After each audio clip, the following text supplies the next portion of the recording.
नमस्कार. आज उरलेल्या भातापासून मस्त असा नाश्ता बनवायचा आहे.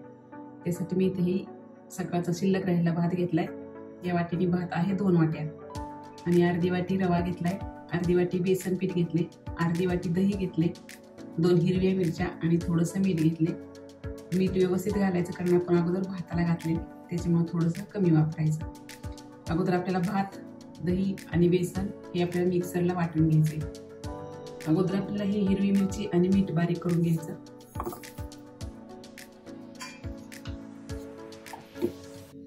तर ही हिरवी मिरची आणि मीठ बारीक वाटून झालेले. आता यामध्ये आपल्याला थोडा भात टाकायचा. भात सगळा बसणार नाही, त्याच्यामुळे निम्मा करून वाटायचा. आता मी हे 2दा करून वाटून घेणार आहे.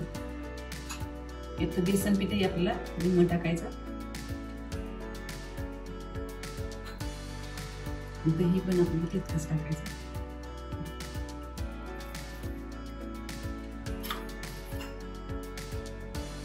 थोडंसं पाणी टाकायचं आणि इथे एकदम पातळ ढोकळ्यासारखं बॅटर तयार करून घ्यायचं.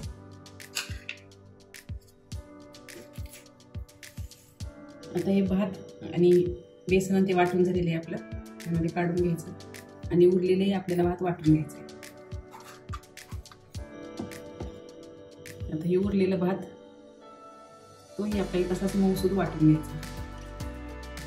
हे अर्ध राहिलेलं बेसन पीठ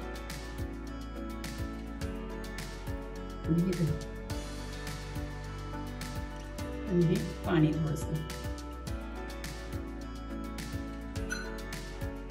याची आपल्याला छान पेस्ट बनवून घ्यायची.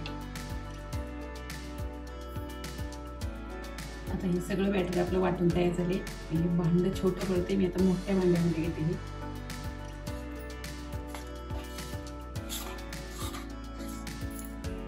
आता यामध्ये आपल्याला थोडंसं पाणी टाकायचं आणि ढोकळ्याच्या बॅटर सारखं बॅटर तयार करून घ्यायचं.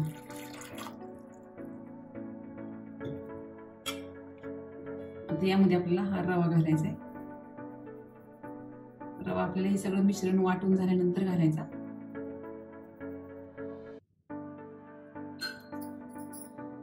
आणि मिक्स करून घ्यायचा. गरज पडल्यास आणखी थोडंसं पाणी टाकायचं.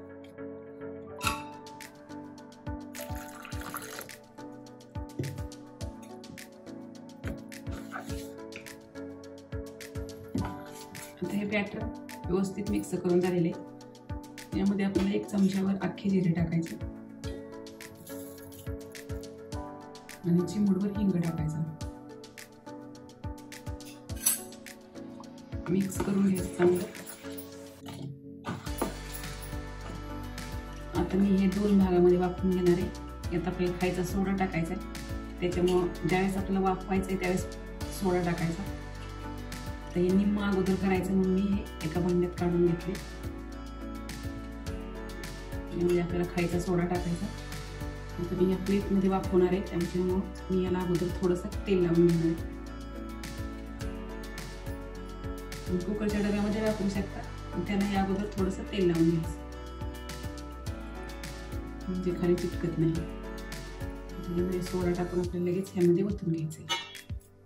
आता इथे मी 1 चमचा सोडा टाकलेला आहे. तुमच्याकडे इनो असेल तर तुम्ही इनोही टाकू शकता.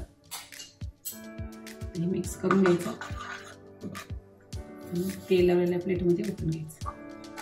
मी अगोदरच पाणी ठेवले उकळायला, त्यामध्ये आता आपल्याला हे वाफवून घ्यायचं. थोडीशी यामध्ये मिरची पावडर टाकायची. आता आपल्याला हे वाफवून घ्यायचंय. इथे मी अगोदरच पाणी ठेवले उकळायला.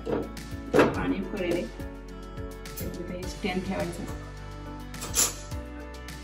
त्याच्यावरती प्लेट म्हणून आपल्याला 10 ते 15 मिनिटात हे वाफवून घ्यायचं. आता हे 15 मिनिट मी हे वाफवलेले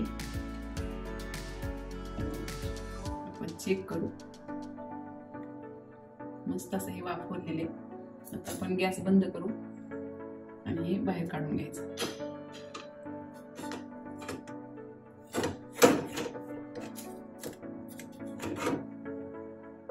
आता हे थंड होऊ द्यायचं आणि मग आपल्याला याच्या वड्या पाडून घ्यायच्या.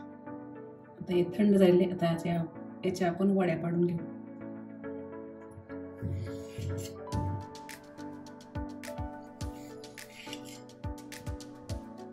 मस्त आपल्या ह्या वड्या पाडून झाल्यात। हे वड्या आपल्याला शॅलो फ्राय करून घ्यायच्या। कढईमध्ये आपल्याला 1 चमचा तेल टाकायचं। तेल तापलं की आपल्याला ह्यामध्ये टाकायचे जिरे।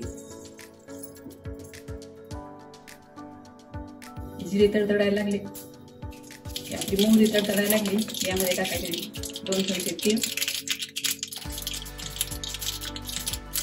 गॅस बंद करायचा। चमच्यात कढीपत्त्याचं पाणी,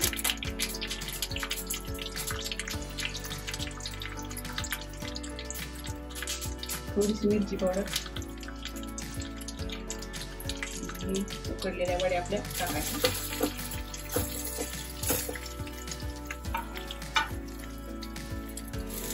नंतर गॅस पेटवायचा। मंद गॅसवर 2-3 मिनिटं गरम करून घ्यायचं।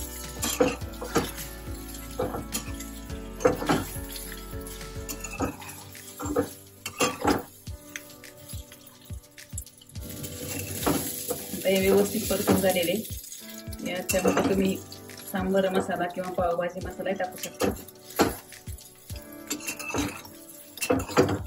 आता गॅस बंद करून आपण हे खाली काढून घेऊ। मस्त असा हा शिळ्या भाताचा नाश्ता तयार आहे।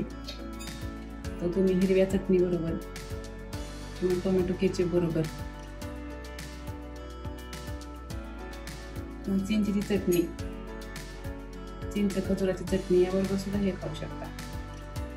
मस्त असा उरलेल्या भाताचा नाश्ता तुम्ही नक्की करून पहा। आवडल्यास लाईक करा, शेअर करा आणि चॅनलला सबस्क्राईब करा।